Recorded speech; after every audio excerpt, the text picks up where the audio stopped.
Salut à tout le monde. Aujourd'hui, on va voir 3 autorisations qu'il ne faut jamais donner aux applications. Sinon, vous mettriez votre vie privée en danger. Les menaces des logiciels malveillants ciblant la plateforme Android se sont accrues ces dernières années. Et il arrive parfois que les utilisateurs laissent certaines portes ouvertes sur leurs appareils par lesquelles les logiciels malveillants peuvent entrer. Bien que Android ne soit pas plus vulnérable que les autres systèmes d'exploitation mobile, sa nature ouverte et sa large base d'utilisateurs en font une cible de choix pour les cybercriminels. L'un des principaux moyens d'accéder aux appareils Android consiste à exploiter certaines autorisations qui peuvent exposer les utilisateurs à des logiciels malveillants. On compte notamment 3 autorisations Android critiques qui, si elles sont mal gérées, peuvent ouvrir la porte à des infections par des logiciels malveillants et compromettre la sécurité de votre appareil. La première autorisation, c'est la permission d'accessibilité. Donc, les permissions d'accessibilité sont une porte dérobée pour les logiciels malveillants. L'autorisation d'accessibilité est conçue pour aider les utilisateurs handicapés en permettant aux applications d'interagir avec l'interface de l'appareil et d'effectuer des actions au nom de l'utilisateur. Toutefois, cette même capacité peut être exploitée par des logiciels malveillants pour prendre le contrôle de votre appareil. Donc, accorder des autorisations d'accessibilité à une application malveillante peut lui donner le pouvoir de lire, d'interagir et même de manipuler d'autres applications sur votre appareil. Il peut s'agir d'intercepter des informations sensibles telles que des identifiants de connexion ou des codes d'authentification à 2 facteurs et d'autoriser des actions non autorisées à votre insu. Bien que toutes les applications demandent des autorisations d'accessibilité ne sont pas nécessairement malveillantes, il est essentiel d'aborder ces demandes avec prudence. Demandez-vous si l'application a réellement besoin de ce niveau d'accès pour fonctionner correctement. Si vous n'êtes pas sûr ou si l'application ne vous inspire pas confiance, il est préférable de refuser la demande et de limiter le nombre d'applications disposant d'autorisation d'accessibilité sur votre appareil. Donc, pour désactiver les fonctions d'accessibilité, vous allez dans Paramètres. Alors là, les interfaces peuvent se différer selon les marques et les modèles et aussi les versions d'Android installées. Pour la marque Xiaomi, il faut aller dans Paramètres, après aller dans Paramètres supplémentaires, après Accessibilité, après Applications téléchargées.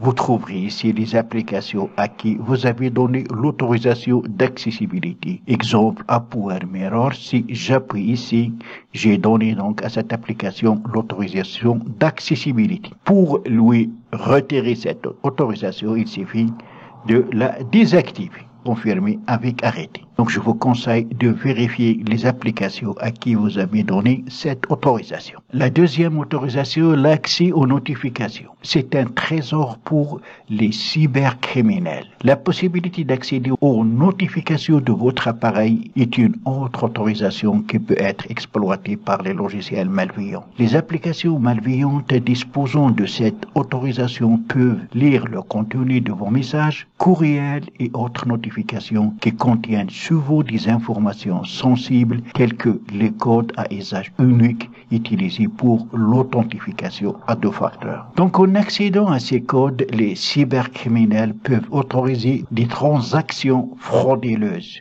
ou accéder à vos comptes sans votre consentement. Pour limiter ce risque, surveillez attentivement les applications qui ont accès aux notifications sur votre appareil.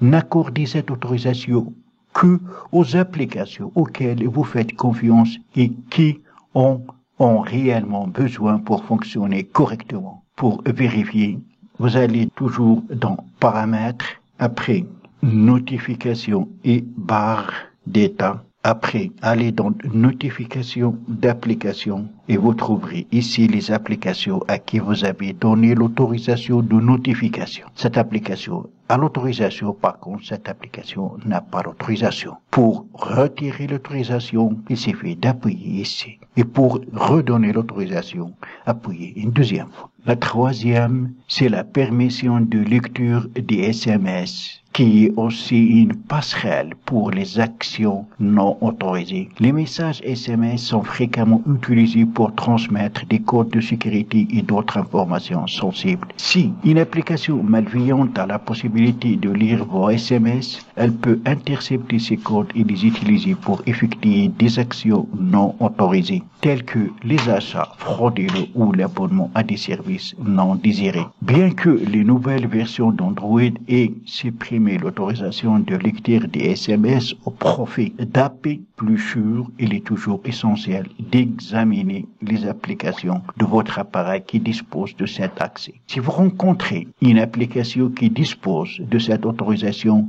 sans en avoir un besoin clair et légitime, essayez de la révoquer immédiatement. Pour ce faire, vous allez toujours dans Paramètres, après vous allez dans Applications, après Autorisation, autre autorisation, service SMS comme ce cas. Donc en appuyant ici, donc j'ai donné l'autorisation à lien avec Windows et WhatsApp. Alors si vous trouvez ici une application à qui vous avez donné l'autorisation de lire vos SMS, il suffit de la supprimer. En appuyant ici et activer devant refuser. En suivant ces étapes, vous allez pouvoir vérifier les autorisations à partir desquelles les cybercriminels peuvent accéder à votre appareil et voler vos données. Fin de cette vidéo, j'espère qu'elle vous sera plu. Si c'est le cas, n'oubliez pas de la liker et la partager avec vos amis. Et si vous êtes pour la première fois sur ma chaîne, n'oubliez pas de vous abonner et aussi activer la cloche pour ne pas rater mes prochaines vidéos.